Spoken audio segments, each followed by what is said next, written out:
Hi, welcome. So, for the Blueprint Studios Marvel Cinematic Universe, today we are going over episode 2 of the series X-Men Children of the Atom. Now, if you haven't, make sure you watch the previous episode before you watch this one because it would make more sense. Now, for episode 2, we would have an extra character. So, with that, let's get started with the casting.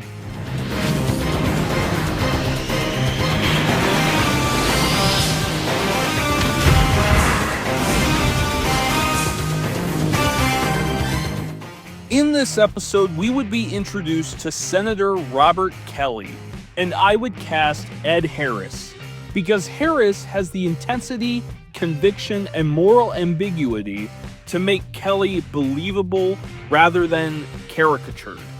He can play a man who thinks he's protecting humanity even as he crosses lines.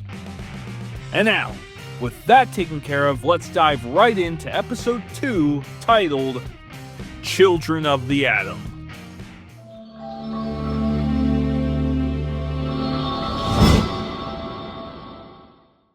The episode would begin in Berlin at an abandoned rail yard at night.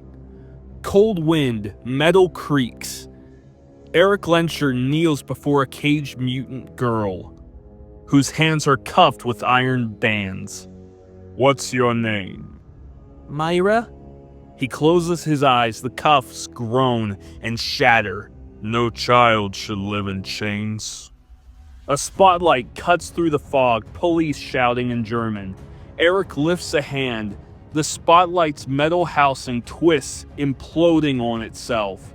Mystique off-screen, stepping from the shadows, states, "They'll call this terrorism." "No. They'll call it the beginning." Cut to black. Title card. Cut to the Xavier Institute in the morning. Sunlight through blinds. Charles Xavier stands before his first 4 students. Scott Summers, disciplined, insecure. Jean Grey, powerful, empathetic. Hank McCoy, brilliant, clumsy. And Orla Monroe, calm, confident, haunted by storms. "You are the next step in evolution, but evolution must learn control. And if the world doesn't want us, then we'll show it why it needs us." Cut to SHIELD headquarters in Washington, D.C. Nick Fury watches a hologram of the Chicago boy, still sedated. Maria Hill briefs him. Publicly, it's a gas leak. Privately, half the world's government wants to weaponize him, and the other half wants to kill him. Back at Xavier's grounds, in the afternoon, Jean practices telekinesis with small stones. One levitates, then another. They suddenly burst into flame. She gasps. Scott rushes over, dousing the fire with a blanket. "You okay?" "I felt something else in there. Someone else." Charles watches from a distance, concerned. Cut to the Brotherhood hideout at nighttime. A dark warehouse full of fugitives. Mystique tends to wounded mutants. "They call us dangerous because they know we are." He holds up a newspaper headline. Mutant threat spreads. "When they fear us enough, they'll come for us all." "And what will you do?" "What I must." Cut to Westchester training room. Hank demonstrates a clumsy exosuit invention meant to dampen mutant energy. A portable stabilizer for energy surges. Or a metal coffin if it short circuits. Details. Laughter breaks tension for the first time. The team feels like a family. Later in Charles' office, Moira brings files. Mutant sightings are multiplying. India, Cairo, Seoul. Charles frowns. "Eric once said the world would burn before it understood us." Maybe he's right. He usually is. Until he isn't. Cut to nighttime at a dockyard. The Brotherhood attacks a cargo ship, transporting mutant detainees. Pyro ignites flames, Toad disables guards, Sabretooth rips open a cell door. Eric steps aboard, finding a boy locked inside a containment pod, eyes glowing electric blue. Eric turns to the soldiers. He's just a child. He crushes their weapons with a flick of his wrist. Then Eric states softly to the boy, "You're safe now, my son." The boy clutches his arm, a tattoo, M001. Cut to the Xavier Institute in a classroom. Charles lectures his students. "You will be feared, yes, but you will also be the ones who prove that fear wrong." He activates a projector, a satellite image of the destroyed dockyard. That is the alternative. Is that Eric? Charles doesn't answer. Cut to the Brotherhood base at night. Mystique paces.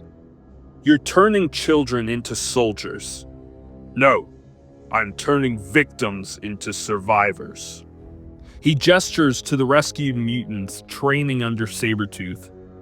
"The humans are organizing. So must we." Cut to a S.H.I.E.L.D. conference room. Senator Robert Kelly speaks with Fury and Moira. "Registration, identification, containment. It's not prejudice, it's protection." That's what they said about the internment camps. Fury's silent.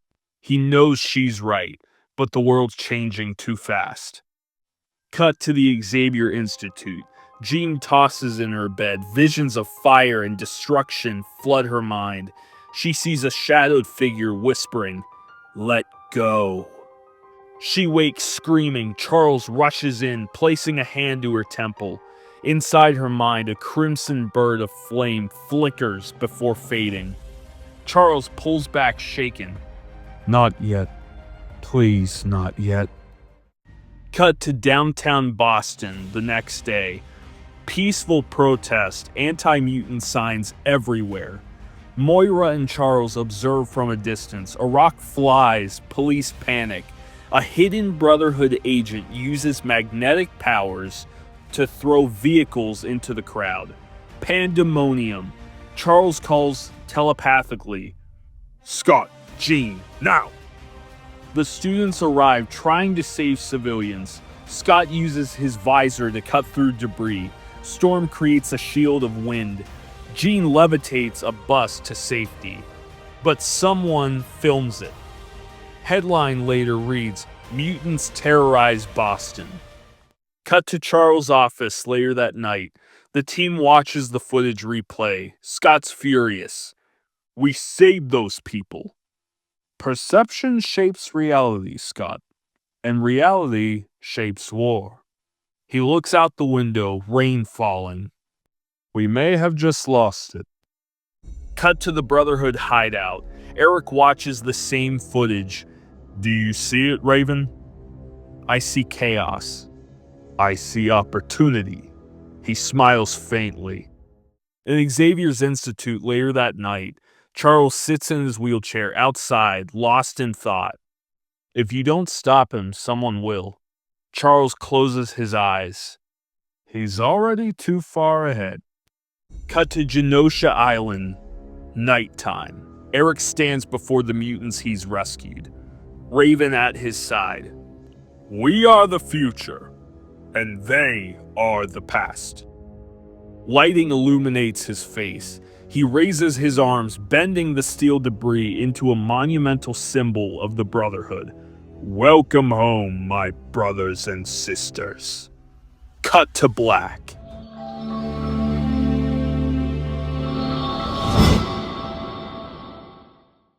And that takes care of this. Make sure that you stay tuned for the next video because you are not going to want to miss it. I hope you enjoyed it. If you did, please go leave a like and please go subscribe to the channel because it would really help me out a lot. And with that, this is what I would do. What about you?